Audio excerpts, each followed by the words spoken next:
দেখা যাবে হাসি মজাক দ্বারাও আকর্ষণের পাত্র। কৌতুক যারা করে এরা কৌতুক দ্বারা আকর্ষণের পাত্র। আমার এটা বোঝানোর উদ্দেশ্য না কে দুনিয়াতে কতটুকু আকর্ষণের পাত্র, এটা এই জন্য বোঝানো উদ্দেশ্য না যে আমরা এখানে থাকবই বা কতদিন। কসম, এটাই তো সত্য। আজকে সূর্যটাও তো বলতে বলতে ডুবলো। লান আউদ ফি হায়াতিকা আবাদা, হতে পারে তোমার জীবনে আর কোনোদিন আমি উদিত হব না। তুমি হইতে পারে আর কোনোদিন আমাকে উদিত হইতে দেখবে না। এরকম তো প্রতিদিনই ডুবার সময় বলতে বলতে ডুবে।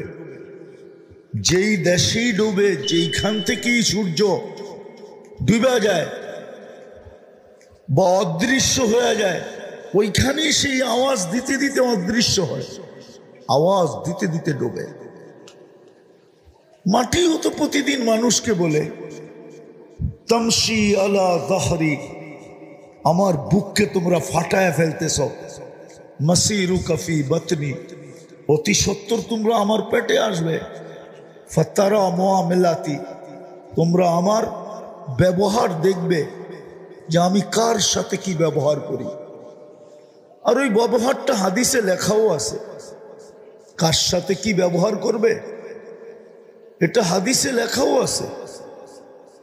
কারোর সাথে তো এরকম ব্যবহার করবে কা উম্মিল হানুন, দয়াবতী মার মতো ব্যবহার করবে।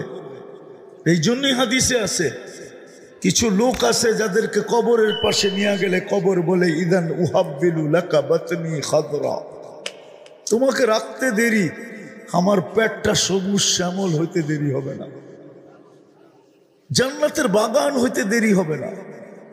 ওই চিত্র উলামায়ে কেরামের কাছে আছে হাদিসে যে জান্নাতের বাগান কেমন হবে। চলেন একটু মনে যখন উঠলো বলেই দিই।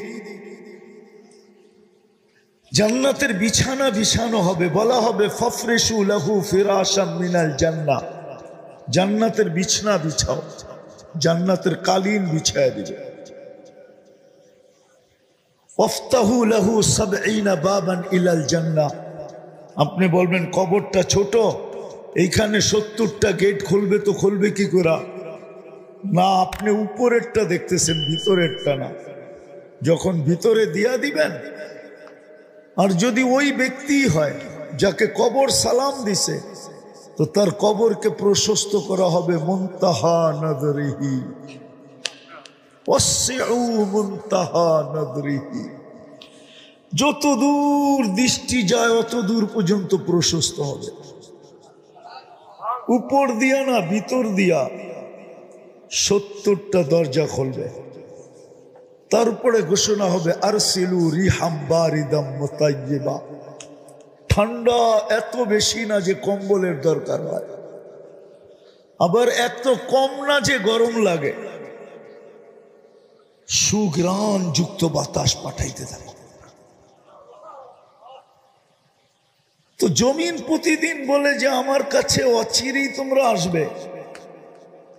শুধু জমিন না, কসম খোদার, শুধু জমিন না আর শুধু সূর্য না, অনেক কিছুই আমাদেরকে ডেলি সতর্ক করে। এই জন্য আমার কথা শুরুটা ছিল ফুল ফুটা ব্যতীত যেরকম মানুষের কাছে না ঘ্রাণ ছড়ায়, না তার রং বোঝা যায়, না কেউ তার দিকে চোখ তুলা দেখে, না কেউ হাত বাড়ায় নেয়, না কেউ পয়সা দিয়া কিনে। ফুটন্তবিহীন ফুল যেরকম মূল্যহীন, আপনার আমার যেটা বুঝাইতে চাইতেছি যে দুনিয়ায় যতই পরিচয় আকর্ষণের পাত্র হোক না, তাতে কি আসে যায়? আসল হলো আমি আল্লাহ রসুলের কাছে কতটুকু আকর্ষিত, আমি এটাই বুঝাইতে চেয়েছি যে আল্লাহ রসুলের কাছে আমি আকর্ষণের পাত্র হব কি করে। বুঝলাম তো ফুল ফুটলে সকলের কাছে আকর্ষণের পাত্র হয়, বুঝলাম, কিন্তু আমি যুবক, তোমাদেরকে বুঝাইতে চাইতেছি, ভাবো প্রত্যেকে আমরা ভাবি যে আমি আল্লাহর কাছে আকর্ষণের পাত্র হব কি করে, আমি আল্লাহর কাছে আকর্ষিত হব কি করে, রসুলের কাছে আকর্ষণের পাত্র হব কি করে। কেননা এখানে তো 60-70 বছর। একটা উদাহরণ দিয়া বলতে চাইতেছি দুনিয়া বুঝানোর জন্য, নাইলে কোনো ক্রিটিসাইজ আমার উদ্দেশ্য না, কেননা কথা মিডিয়ায় যাইতেছে। 2 দিন আগেই দেখতাম আমরা, মিডিয়া খুললে তেল মারতে মারতে মারতে মারতে বাংলাদেশে তেলের দাম বাড়ায় দিছে। পুরা দেশে তেলের শর্টেজ, ঠিক না? পেপার পত্রিকায় আসতে শুরু করছে তেল ছাড়া কিভাবে পাকানো যায়। আর আজকে ওই মিডিয়া খোলেন, ওই লোকগুলোই স্বৈরাচারী বলতে বলতে গলা শুকায় ফেলতেছে, ঠিক না? দিস ইজ দুনিয়া, এটা না ওই দুনিয়া। যুবক, তুমি কয়দিন আকর্ষণের পাত্র? যৌবন আছে যতক্ষণ তুমি আকর্ষণের পাত্র অতক্ষণ। বিশ্ব সুন্দরী দুনিয়াতে একবার হওয়া যায়, দ্বিতীয়বার হওয়া যায় না। কেন? এই জন্যই, কেননা 1 বৎসরে বিশ্ব সুন্দরী যে আকর্ষণের মাধ্যমে হয়েছিল, 1 বৎসরে ওটার ভিতরে চুল পরিমাণ হলো ভাটা পড়ে গেছে, ভাটা, যার কারণে দ্বিতীয় বৎসর সে বিশ্ব সুন্দরী হতে পারে না। সবাইকে বলতেছি, আপনি আকর্ষণের পাত্র কতক্ষণ দুনিয়াতে থাকবেনই বা কতক্ষণ, আর আকর্ষণের পাত্রই বা কতক্ষণ?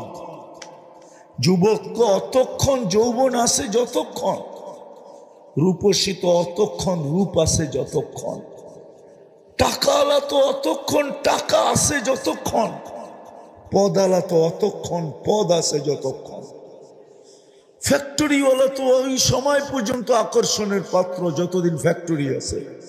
ফ্যাক্টরি নাই, ওকে কেউ জিজ্ঞাসা করবে না।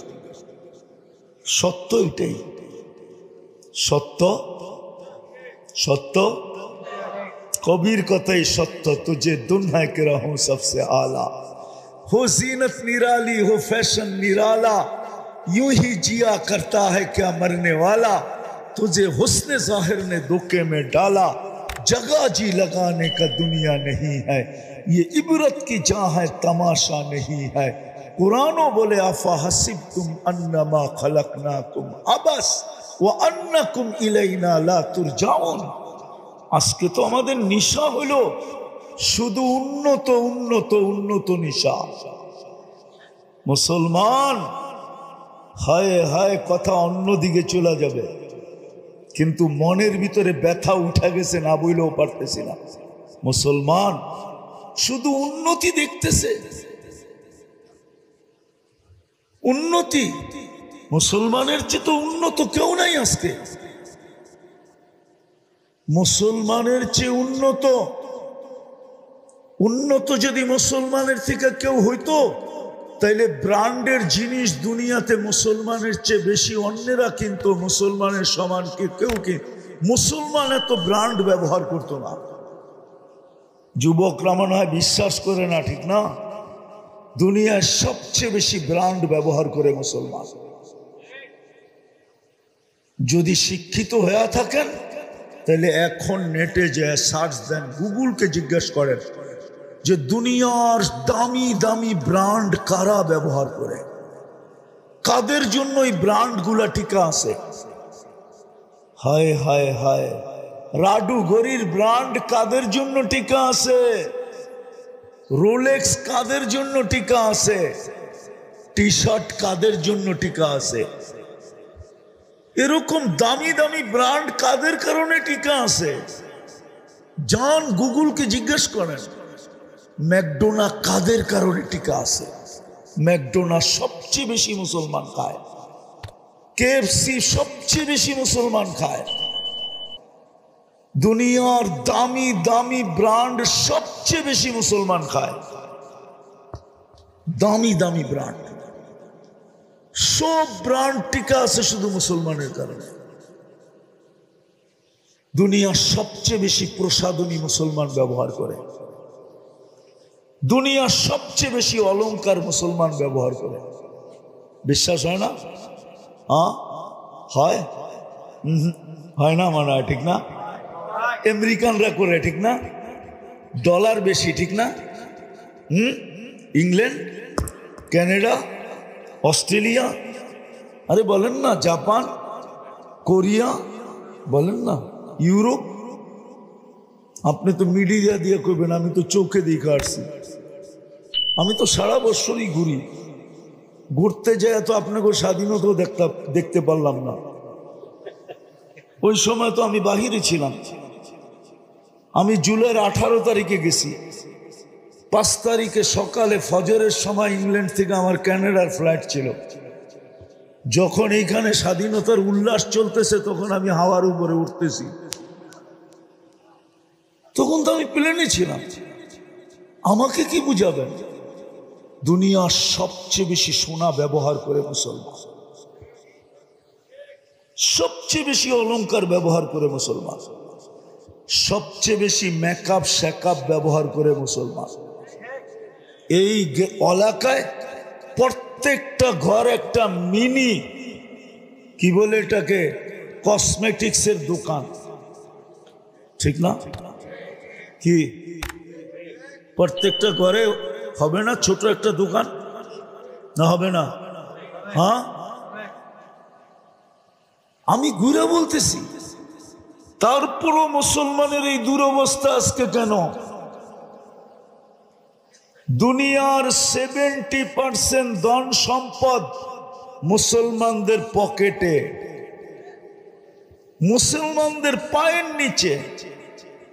মুসলমানের চেয়ে বেশি তেল কার কাছে আছে? তেল মুসলমানের কাছে, গ্যাস মুসলমানের কাছে, সোনা মুসলমানের কাছে, রূপা মুসলমানের কাছে। দুনিয়ার সবচেয়ে বেশি অর্থ মুসলমানদের কাছে। আমি তো বলি, যদি মুসলমান হইতো, 12টা দেশ যদি একত্রিত হইতো আর বলতো সারাটা দুনিয়া কিনা নিতে পারতো, শুধু 12টা দেশ, আমি চিনি ওদেরকে। দুনিয়ার সবচেয়ে বড় টাকা মুসলমানের কাছে। 4 দেশের কাছে দুনিয়ার সবচেয়ে বড় টাকা। কয় দেশ? Kuwait, Bahrain, Oman,